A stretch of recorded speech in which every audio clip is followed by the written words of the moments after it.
На Новый год я приехала без предупреждения и увидела, моя дочь стоит на улице, дрожит от холода, на снегу без одеяла. А внутри дома семья ее мужа смеется и пьет у камина. Я вошла с ней на руках и произнесла лишь 5 слов. А прежде чем мы продолжим, напишите, из какой страны вы смотрите это видео и сколько вам лет. Приятного прослушивания. Я всегда считала, что умею держать границы. Когда моя дочь Катя вышла замуж за Артема Власова 5 лет назад, я улыбалась на той вычурной свадьбе, хоть и с тяжестью в душе. Не стала лезть с советами, когда они поселились не на своей жилплощади, а в особняке родителей Артема, в доме семьи Власовых на Крестовском. И даже промолчала, когда Катя потихоньку свернула свою работу, а ведь раньше она была журналисткой, писала острые расследования, боролась за правду. Катюше тогда было 32. Взрослая. Самостоятельная. Казалось бы, кто я такая, чтобы лезть в ее жизнь? Она делала выбор сама. Но вот я мчусь на своей машине в метель под Новый год, крепко сжимая руль, и понимаю, я больше не могу делать вид, что все нормально. Не могу. Катя, которая раньше звонила мне каждый день, теперь отвечает на сообщения через раз, и то сухо. А та смелая, громкая, дерзкая девчонка, что когда-то не боялась снимать губернатора на взятки, теперь каждый раз бросает взгляд на Артема, прежде чем открыть рот. Будто ждет разрешения. А 3 дня назад мне пришло сообщение. Не от нее. От его номера. Катя будет с нами на власовских новогодних традициях. Если в графике будет окно, возможно, вы сможете навестить ее после праздников. Если будет окно. Будто дочь мне не родная, а какая-то корпоративная знакомая. Я подъезжала к воротам дома Власовых. Обычно они закрыты. Охрана бдит. Но в тот вечер ворота были распахнуты. Снег метет, а за воротами тепло, свет в окнах, дым из труб. Все чинно, благополучно. Вот только я уже хотела парковаться, как заметила фигуру у дорожки, в нескольких метрах от входа. В свете фонаря женская фигура сидит прямо на снегу, без куртки, в каком-то легком платье, по пояс снегом занесена. И даже не шевелится. Катя. Я бросилась к ней, скользя по обледенелой плитке. «Катя!» Кричу. «Ты что здесь делаешь?» Она медленно подняла глаза. Лицо бледное, губы синеватые. Смотрит пустым взглядом и вдруг узнала меня. «Мама? Ты? Как ты?» Голос дрожал, обрывистый, будто издали. Я уже снимала с себя пальто, накидывала ей на плечи. «Господи, ты ледяная! Сколько ты тут?» «Не знаю», — с трудом выговорила она. «Час? 2?» Я подхватила ее под локоть. Внутри все горело от злости. «Почему ты на улице, Катя?» Она испугалась. Повернула голову к дому. Я за ужином сказала, что у Олега Юрьевича с застройками что-то нечисто. Артем сказал, что я перешла границы. И что мне надо подумать о своем месте в семье. Пока не пойму, возвращаться нельзя. Я смотрела в окна. Там тепло, свечи, гирлянды. Власовы за столом, Артем с братьями, Олег Юрьевич в кресле у камина. Женщины расселись по диванам, как куклы в витрине. А моя дочь на снегу. В платье. Одна. «Ты могла погибнуть», — сказала я, с трудом сдерживая голос.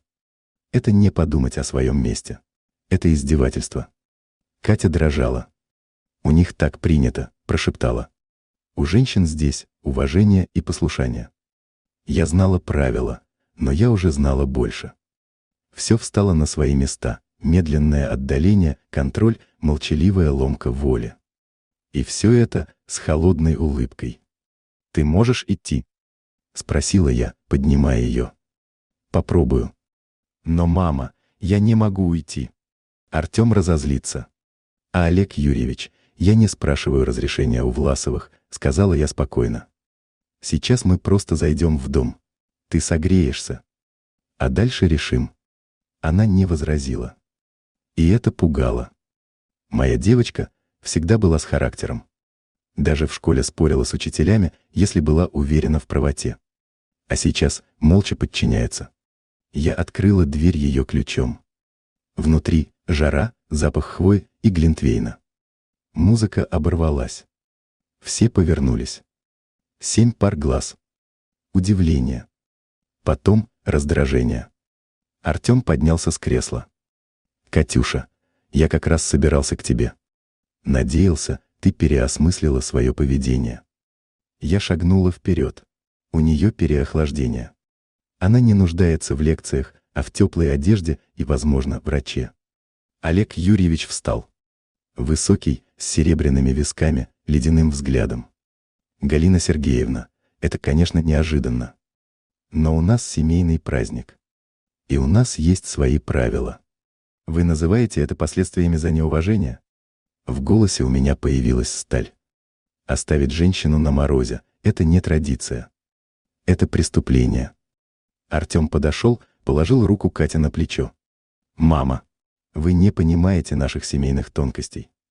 Я поговорю с Катей наедине». Я посмотрела на нее. Ни на пальто, ни на платье, на глаза. И увидела, там почти ничего не осталось.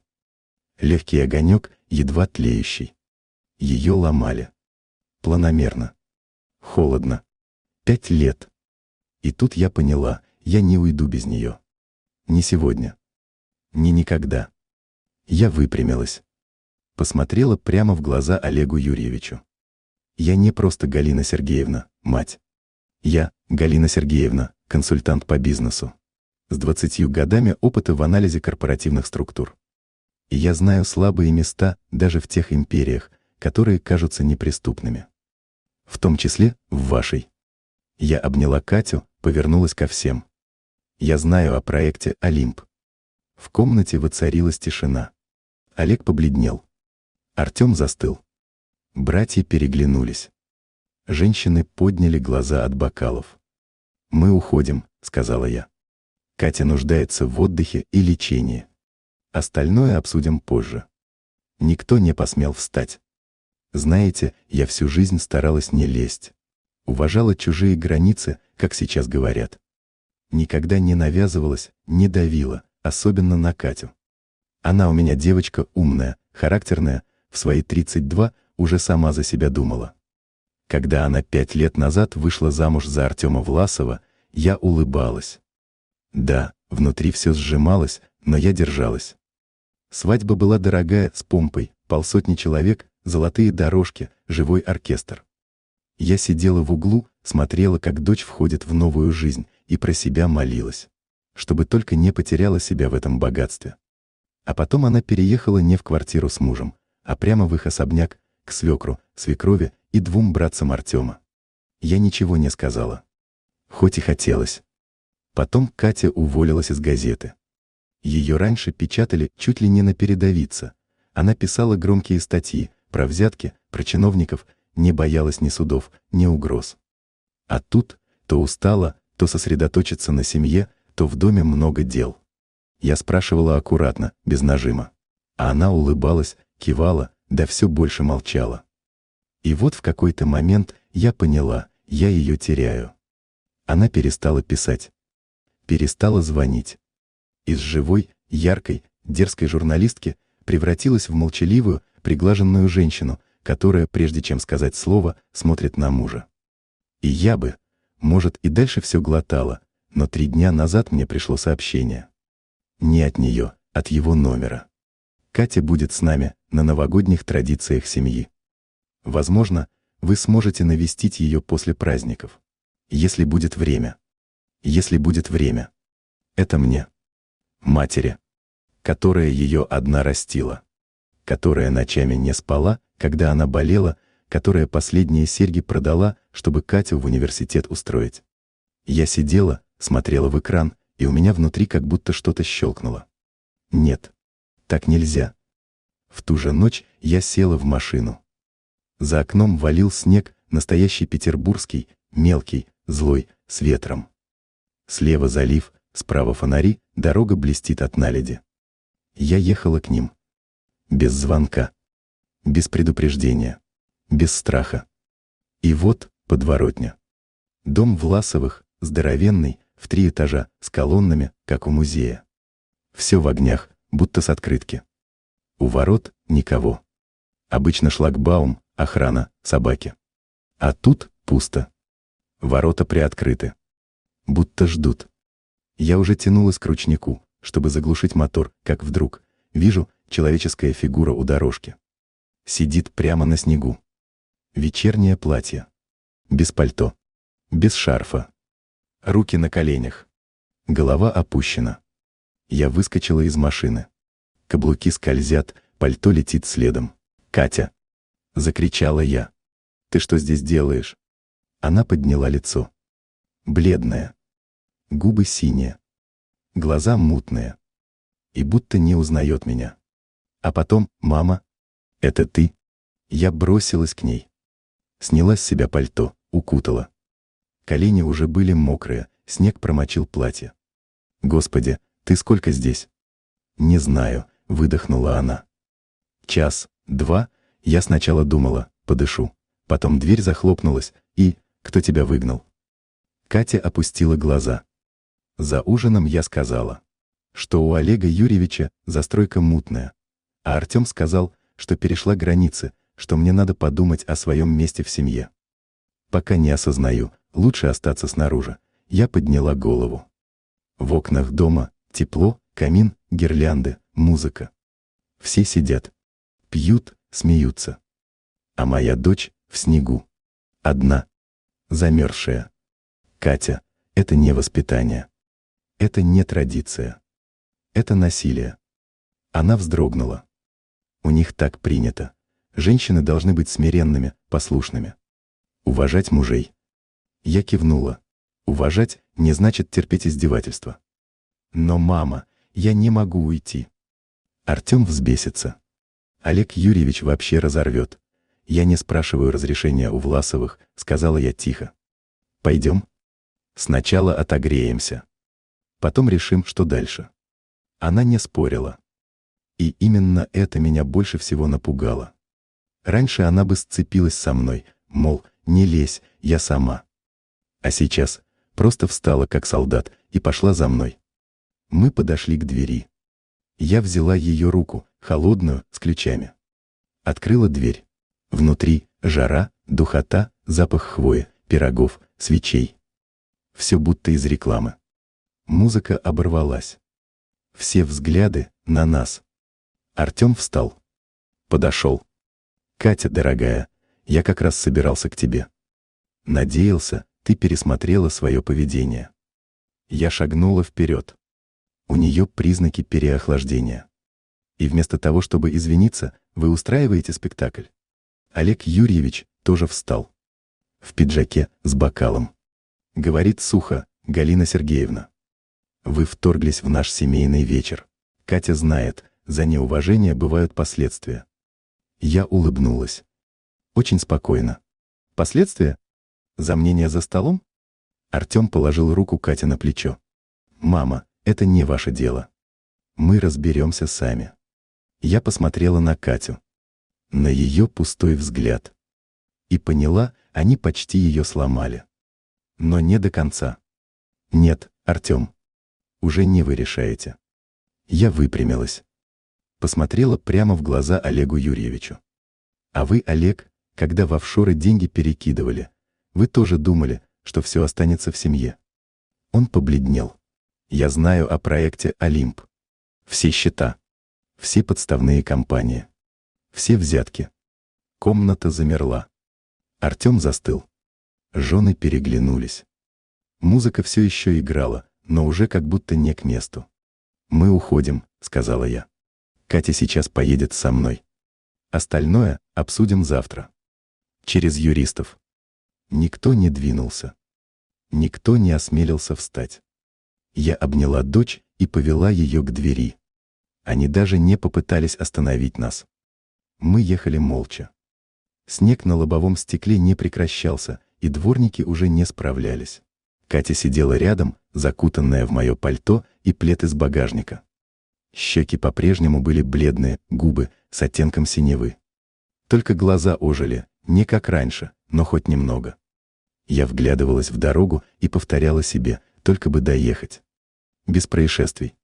Без беды. Надо в больницу, — тихо сказала я, не глядя на нее. «Проверим, нет ли переохлаждения, обморожения». «Не надо, мама», — ответила она, чуть громче, чем шепотом. «Не хочу, там будут вопросы». Я не готова. Я хотела возразить, но увидела ее взгляд. Не сломанный. Уставший. Так смотрят люди, у которых внутри еще кипит, но сил больше нет. «Хорошо. Тогда едем в гостиницу. Я бронировала номер, еще когда собиралась к вам», — сказала я спокойно. Хотела просто быть рядом. Чутье подсказала.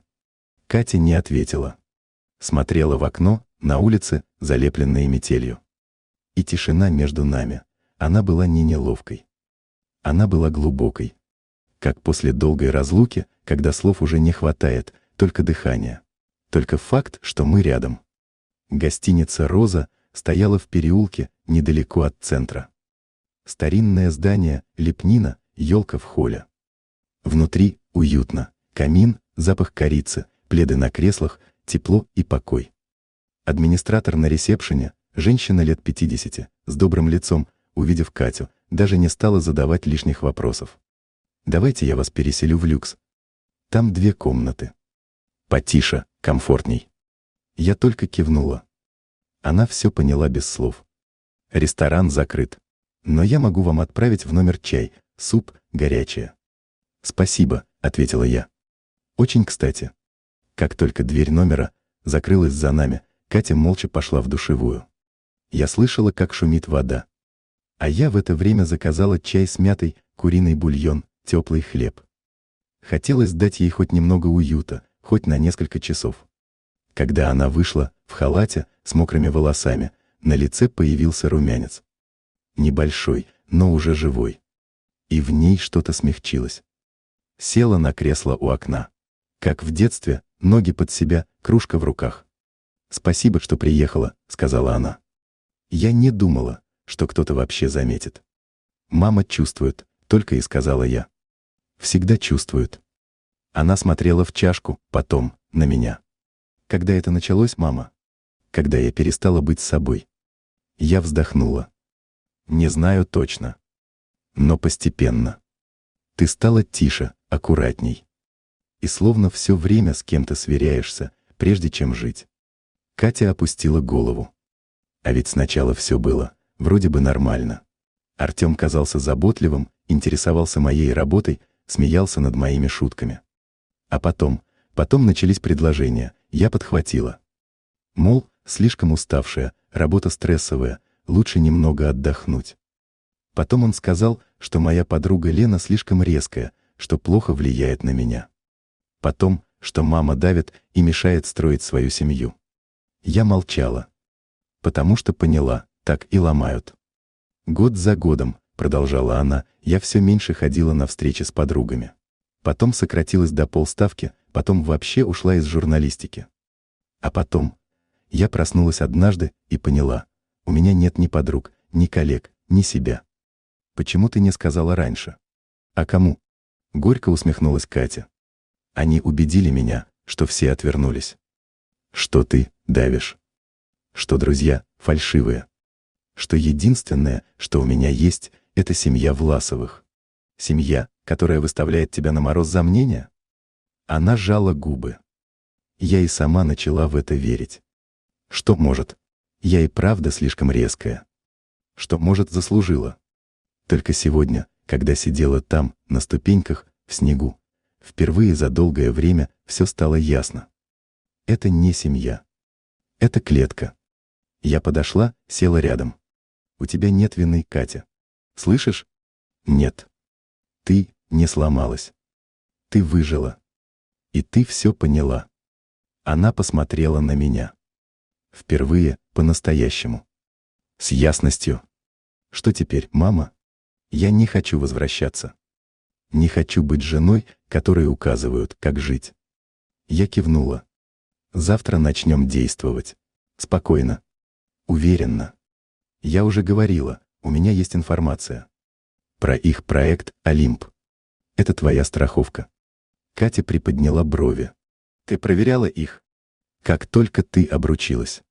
Я — мать. И я консультант. Я знаю, как работают системы. А семья Власовых — это настоящая структура и очень грязная. Я просто молчала. Надеялась, что не придется этим пользоваться. Но теперь пришло время. Катя сделала глоток. Мне страшно. Они ведь не остановятся. И мы не остановимся. У нас есть голова, правда и команда. А завтра начнется новая глава. Она сжала мою руку. И я поняла, девочка моя возвращается. Утро началось с того, что Катя крепко спала впервые за долгое время. Я сидела в кресле у окна с блокнотом и телефоном. И понимала, время на стороне Власовых. Если медлить, задавят. Но у нас было главное — возможность начать первыми. В 9 утра я уже набрала Диану Кудрявцеву. Женщина жесткая, грамотная, бывший следователь. Сейчас семейный адвокат. Знаем друг друга много лет, еще с тех пор, как я работала в комитете по защите бизнеса. Галь, я поняла.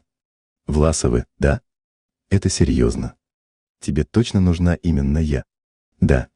Мне нужна не та, кто пишет бумажки, а та, кто умеет выигрывать у богатых ублюдков. Она засмеялась. Ладно. Я в деле. Где встречаемся? Катя проснулась сама. Без истерик, без растерянности. Села на край кровати, посмотрела на меня. Мама. Я решила. Я уйду навсегда. Не вернусь туда. Ни на день. Я кивнула. Хорошо. Тогда действуем. Сначала вещи. Катя отказалась ехать в особняк. И я ее поняла. Вместо этого я отправила Максима Лаврова, своего знакомого айтишника, который работал со мной, когда я копала по теневым схемам госзакупок. Он выглядел как студент: куртка, капюшон, лукавая улыбка. Но был монстром в цифровом мире. Он умел зайти в любой ноутбук, смартфон, камеру наблюдения и при этом не оставлял следов. Мне нужно, чтобы ты взял из дома Кати все, что сможешь. Но главное, забери ее ноутбук, телефон, жесткие диски. Я уверена, они за ней следят. Слежка через умный дом — это уже как здрасте, кивнул Макс. Я все сделаю. Ключ у тебя. Катя протянула связку. Ключ остался. Они не думают, что я посмею вернуться. Только не возвращайся одна, сказала я. Макс все сделает. А мы пока встретимся с юристкой. Диана Кудрявцева приехала через час. Темное пальто, черная кожаная сумка, папка под мышкой. Ну что, девочки, будем трясти Власовых? Катя встала, крепко пожала ей руку. Да. Я больше не жертва. Я хочу, чтобы они знали, я вижу все. И я не боюсь. Хорошо, сказала Диана. У тебя есть пруфы? Что? Доказательства, Катя. Не эмоции. Не рассказы. А вещи, которые бьют в суде. Катя посмотрела на меня. Я достала из папки распечатки, сканы документов, чеки, копии счетов, нотариальные расписки. Вот документы на Олимп. Деньги Олега Юрьевича гоняются по офшорам через подставные фирмы. Это серьезно, сказала Диана, просматривая бумаги. Очень. И это только часть, добавила я. Остальное у меня в хранилище. Катя смотрела на нас с каким-то трепетом. Мама, ты все это собирала? Да. С первого дня. Потому что чувствовала, рано или поздно, понадобится. Пока Диана ушла звонить своим, Макс прислал сообщение. Есть все. Ноут, тел, камеры, настроены на отслеживание. Они знали, когда ты входишь, что говоришь, с кем. Программа сидит прямо в телефоне. Сейчас чищу. Забрал фото, документы, даже твой старый дневник. Сохраню все. Я показала сообщение Кате. Она не плакала. Просто села, выдохнула и сказала: они воровали меня. Не деньги. Меня. И теперь мы вернем тебя себе, сказала я. И поставим их туда, где им место. Вечером мы встретились с Женькой Пироговым, журналистом-расследователем. Катя когда-то учила его писать жесткие тексты, а теперь он — звезда. Он приехал сразу, без лишних слов. «Катюха, ты что? Ты живой труп. если останешься в той системе. У тебя есть материал? Будет, сказала она уверенно. Мы все достанем. Все вытащим наружу. Женя кивнул. Я опубликую. Под своим именем. Если что, уеду за границу. Но они должны знать, их крышка поднялась. Ночью мы сидели втроем в номере. Катя на кровати, ноутбук на коленях. Я рядом с папкой. Диана с телефоном сверялась с нотариусом. Макс прислал зашифрованный архив с полным досье. Женя уже писал черновик статьи. Семья элитных застройщиков держит невестку как рабыню. Мы нашли схемы офшоров и пыток тишиной. Катя взглянула на заголовок. «Пытки тишиной. Очень точно», — прошептала она. И я поняла, мы вышли на тропу. Мы только начали готовить юридический план, как телефон Кати ожил. Номер неизвестный. Но она сразу поняла, кто это. Смотрела на экран. Молчала. «Ответь, если готова», — тихо сказала я. Но только не одна. Катя нажала «Принять». «Катя, это Артем. Где ты? Что происходит? Я с ума схожу. Ты пропала, я волнуюсь». Она молчала. «Ты могла бы хотя бы написать, что ты жива?» Я обзвонил всех. Родителей. Больницы. Ментов куда же? «Не притворяйся», — сказала она спокойно. «Ты прекрасно знаешь, где я. Или твой отец еще не успел доложить?» Пауза. Он не ожидал. «Послушай, я не знаю, что тебе мама наговорила, но ты делаешь глупость. Мы — семья. Бывают ссоры, ты же знаешь. Артем, ты вышвырнул меня из дома. Раздетую. За мнение. Я просто хотел, чтобы ты понимала границы. А я поняла. Очень четко. Он сделал еще попытку. Вернись. Мы поговорим. Я скажу отцу, чтобы не вмешивался. Все решим. Уже поздно. Я поговорила с юристом. И да, я записала твой звонок. Ты записываешь? Все, Артем. Больше ты мне не муж. Не друг. Не человек. Прощай. И она нажала отбой. Положила телефон и не дрожала. Наоборот, дыхание ровное, плечи расправлены. «Я думала, будет страшно», — сказала она. А оказалось, легко.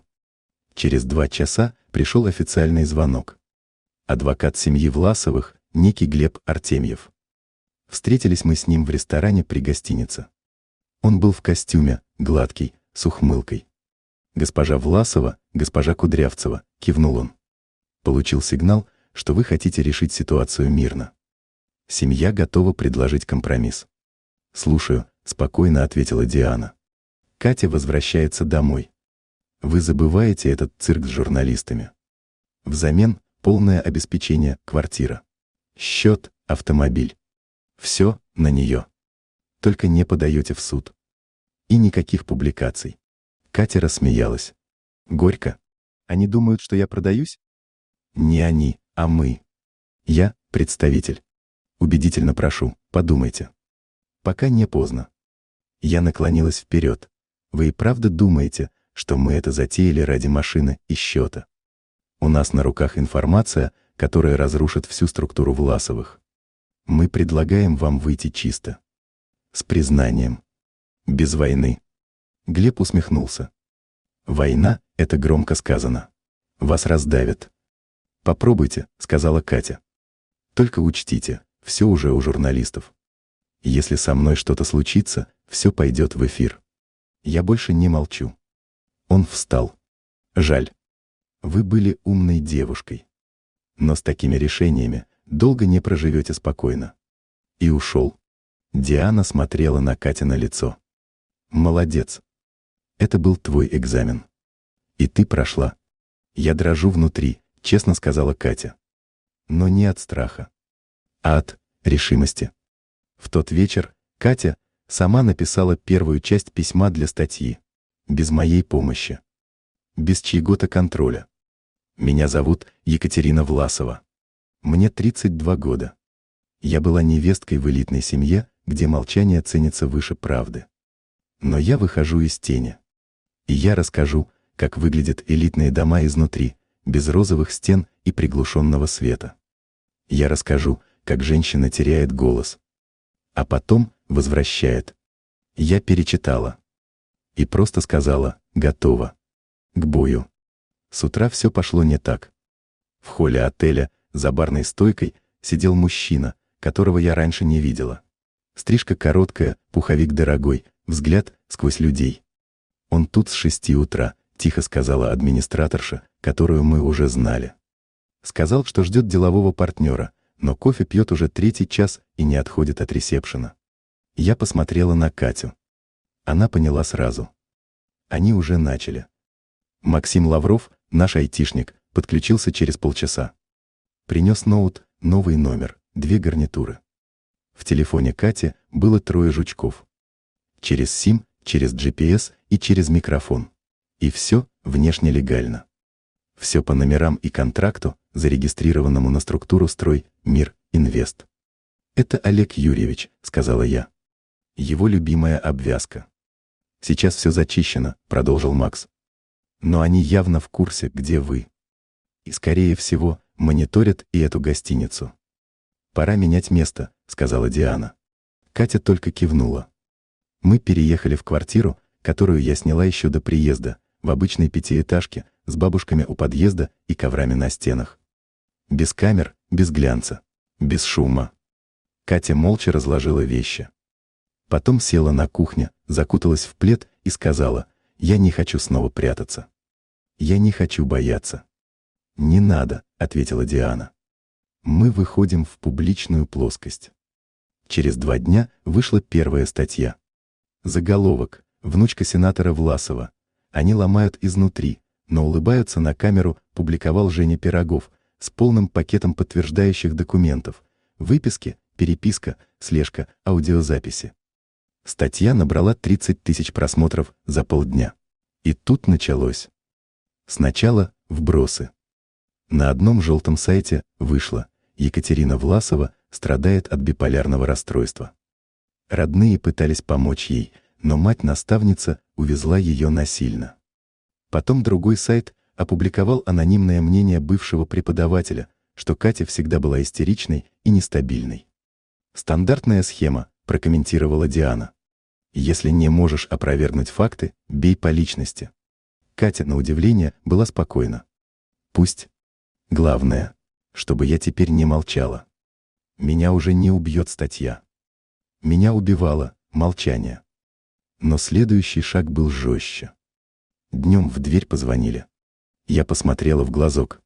Артем. Стоит. Спокоен. В костюме. С портфелем. Один. «Открывать?» — спросила Катя. «Ты уверена?» — спросила я. «Да. Я хочу смотреть им в лицо. Уже не слабо». Я открыла. Он вошел как человек, который думает, что его все еще боятся. «Здравствуй, Катя». «Мама». Сел за стол. Достал документы. «У меня 2 предложения. Первое — закрываем все. Ты возвращаешься, и мы лечим твою нервную систему. Второе — я подаю иск о похищении и манипуляции с твоей стороны. Поверь, у моего отца хватит юристов, чтобы сделать тебя недееспособной». Катя посмотрела прямо в глаза. «Попробуй. Только знай, все, что ты сейчас говоришь, записывается». Аудиоручка уже светилась синим огоньком на столе. Он побледнел. «Ты же не хочешь войны, Катя? Умная женщина. Ты понимаешь, что у нас связи, рычаги, а у меня правда. Правда не работает без влияния. А я сделаю так, что заработает». Она встала. «Теперь выйди. Следующий разговор через полицию». Через 3 часа мы были в отделении. Катя подала заявление. Официально. Под подпись. При свидетелях. Содержание: слежка, принуждение, попытки давления, подозрение в финансовом мошенничестве с использованием ее подписи, психологическое насилие. Следователь была молодая, но умная. Я все поняла. Дело грязное. Но вы не одна. Будет за вами защита. Только не отступайте. Никогда. Позже вечером в квартире Катя подошла ко мне. Села рядом. «Мама, знаешь, сегодня мне было страшно. Но не потому, что он пришел, а потому, что я его больше не боюсь. И это удивительно». Я обняла ее. «Потому что ты уже не жертва. Ты свидетель. А это сила». На третий день после подачи заявления наступил удар в спину. В сеть слили видео. Под заголовком «Эксклюзив. Власова в слезах угрожает мужу». «Я тебя уничтожу». Качество хорошее. Явно с камер наблюдения. Смонтировано. Куски вырезаны. Голос накручен, чтобы звучало агрессивно. Катя сидит на полу, плачет, бормочет: «Вы мне сломали жизнь. Я отомщу». Мы смотрели молча. Диана закрыла ноутбук. Это монтаж. Искажен звук. Они вырезали весь контекст. «Люди не будут искать контекст», — сказала Катя глухо. Началось быстро. Сначала подруга Кати, Марина, отписалась от нее везде. Потом редакция, где Катя когда-то работала, выпустила заявление: «Мы выражаем сочувствие, но отказываемся комментировать поведение Екатерины». Даже Женя Пирогов стал отвечать сдержанно: «Прости, Кать, но я журналист. Мне нужен факт». А сейчас это выглядит как скандалка, которая мстит бывшему. «Я не мщу, Женя», — тихо сказала она. «Я выживаю». Появился новый персонаж. Чиновник Игорь Николаевич Грудев. Был связан с Олегом Власовым по проекту в Сочи. Влиятельный. Тихий. Серый кардинал. Позвонил. Представился. «Мне нужно встретиться. Только с Катей. Без камер, без юристов». Диана отговаривала. Но Катя сказала: «Я пойду. Но не одна. Ты будешь в соседнем зале. А у меня будет жучок». Встретились в ресторане в пустом зале. Он был в темном пальто, перстень на руке, цепкий взгляд. «Екатерина, я не враг. Я друг. Вашей семьи. Уже бывший», — спокойно ответила она. «Я знаю, что у вас начались проблемы. А я — человек, который умеет их решать. Какая цена?» Он улыбнулся. Признание эмоционального срыва. Возвращение домой. И отказ от претензий. Взамен новая работа, деньги, квартира, охрана. Все. Катя смотрела в глаза. «Скажите, Игорь Николаевич, а если бы я была вашей дочерью, вы бы мне тоже советовали вернуться к тем, кто ломал мою волю годами?» Пауза. Он встал. «Не думал, что вы такая. Упрямая. И глупая. Я не глупая. Я живая». Он ушел. И тогда случилось неожиданное. Ночью, около 2, в домофон кто-то позвонил. «Галина Викторовна, у меня флешка». Я не мог больше молчать. «Прошу, не кричите. Я не преступник. Просто я был трусом. Но сейчас не могу иначе». Я выглянула в окно. У подъезда Андрей, старый друг Кати. Когда-то он любил ее. Потом отдалился. Он был бледен. Взгляд бегал. Но в руках держал маленький белый конверт. «Что это?» — спросила я, выходя на крыльцо. Они думали, что я им служу. Я работал у Власовых в службе безопасности. Но я сохранил копию. Они не знают. Там реальная запись. Без монтажа. Тот день, когда она якобы угрожала. Полный разговор. С видео и звуком. Нетронутая. Он сунул мне флешку. «Делайте с этим, что хотите. Но защищайте ее. Она настоящая. А мы все предатели». И ушел в темноту. Флешка открылась. Видео в высоком качестве. Катя сидит в холле особняка, рыдает. А Артем над ней. Говорит: «Скажи еще слово, и я тебя выкину. У тебя ничего нет. Ни денег, ни друзей. Только мать с тараканами. Вы не убьете меня. Я это не забуду. Я вас уничтожу не криками, а документами». Пауза. «Пусть. Но пока ты здесь, ты вещь». Звук чистый, полный, без нарезок. Диана подняла глаза. Это пробивает. Это настоящая улика. Катя молча подошла, смотрела на экран и сказала: завтра с этим в прокуратуру. Сразу? Сразу. Они думали, что я сдамся. А я только начинаю. Мы отвезли флешку в прокуратуру. Приемное окно, очередь из бабушек, запах старых стен. Катя держала бумагу с заявлением. Руки спокойные. Голос четкий. Следователь, тот же, что и в первый раз, молодая женщина с холодным умом, просмотрела запись и сказала: это уже уголовная история. Не просто конфликт. Это унижение, принуждение, нарушение прав. Спасибо, что пришли. Теперь мы займемся этим всерьез. Через 2 дня вызвали первого на допрос, Артема. Потом его отца. А через неделю в особняке Власовых прошел обыск. Тихо. Без репортажей. Но мы знали. Потому что на следующий день Глеб Артемьев, тот самый глянцевый адвокат, позвонил Диане. Госпожа Кудрявцева, это уже выходит за пределы. Вас обвиняют в вмешательстве в частную жизнь, распространении конфиденциальной информации, незаконном сборе данных. Пусть подают, ответила она. А мы подадим в ответ. У нас доказательства. У нас голос. И теперь у нас есть трибуна. Катю пригласили в прямой эфир одного федерального YouTube-канала. Ведущая Инна Егорова, правозащитница, бывшая судья, сама когда-то прошедшая через абьюз. В гримерке Катя волновалась. А если я начну плакать? Плачь. Но только после. Во время ты свидетель. Не жертва. Эфир был сильный.